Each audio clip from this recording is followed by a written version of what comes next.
Hai, saya Mr. Sini. Mari kita tengok MMaths Form 4 bab ke-7 Geometry Coordinate. Macam mana nak terbitkan formula ataupun rumus untuk cari koordinat B.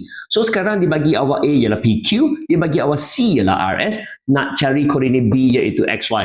So macam mana nak mula? Langkah pertama, dia sudah bagi anda nisbah dia.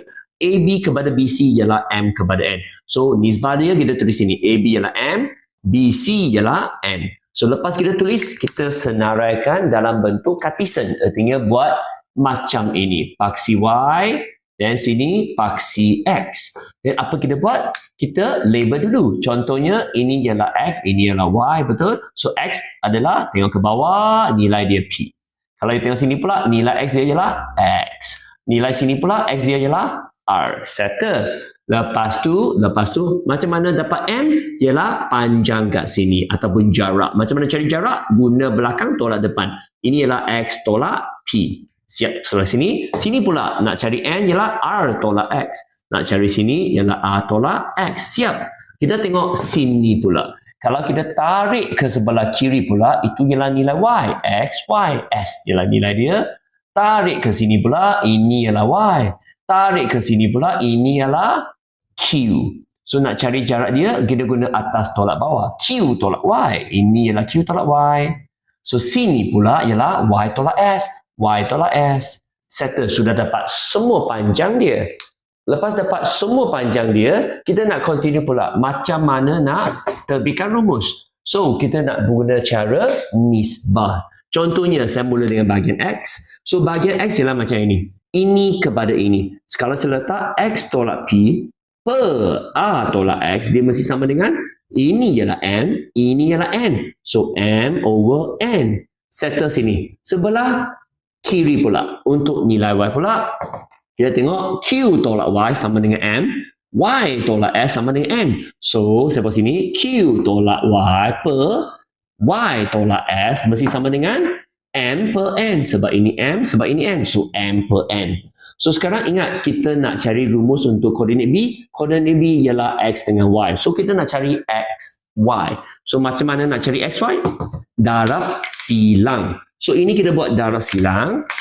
N darab ke atas akan jadi begini. So ini darab ke atas akan jadi begini. Buka kurungan akan dapat NX tolak dengan MP sama dengan MA tolak dengan MX. Nak cari X. So kalau nak cari X, negatif MX ini saya pindah ke sana. Yang tak ada X ini saya pindah ke sini. So kalau terbalikan saya akan dapat NX tolak pindah jadi tambah. Sama dengan MR tolak jadi tambah. So sudah habis siap nak cari X. Faktorkan dia. Dapat N tambah M sama dengan MA tambah MP. So nak cari X, kita pindahkan dia ke bawah. Okay, pindah ke bawah. N tambah M letak kat bawah. Okey, N tambah M kan, tapi saya nak terbalik tulis. M dulu baru N. Nampak lebih cantik MN. Nampak? Sudah settle. Sebelah kanan pula. Yang ini pula kita cari Y. Sama punya cara kita buat darab silang. So darab silang ke atas dapat N. Sama dengan sini darab dengan M, Y, S. Macam ni, settle. Sudah darab silang, kita buka kurungan dapat NQ tolak NY. Buka kurungan masuk dapat MY tolak MS. Nak cari apa sekarang? Nak cari Y. Kalau nak cari Y, saya akan pindah ke Y ke sebelah kanan. Sebab nak jadikan dia positif. Ini pula saya pindah ke sini. Saling tukar. So apa yang berlaku? NQ, ini pindah dapat positif MS. MY tidak berubah, negatif pindah sana jadi positif. Nak cari Y, faktorkan dia. Dapat M tambah N. Sini tidak berubah, saya susun letak S ke depan. N kat hadapan macam ni. Nampak? Saling tukar saja. Dan pindahkan dia ke bawah. Masa dia pindah ke bawah, dia akan jadi bahagi. Sama dengan Y. Siap untuk Y. Sudah dapat X, sudah dapat Y. Itulah koordinat untuk B. So sekarang boleh tulis koordinat B, X, Y adalah sama dengan jawapan. So jawapan dia dalam bentuk koordinat, nilai X ialah apa? Copy dari sini. Nilai X ialah MR tambah dengan NP bahagi dengan M tambah N. Settle. Dan Y pula ialah ini MS tambah dengan NQ per M tambah N. Siap, itu dia.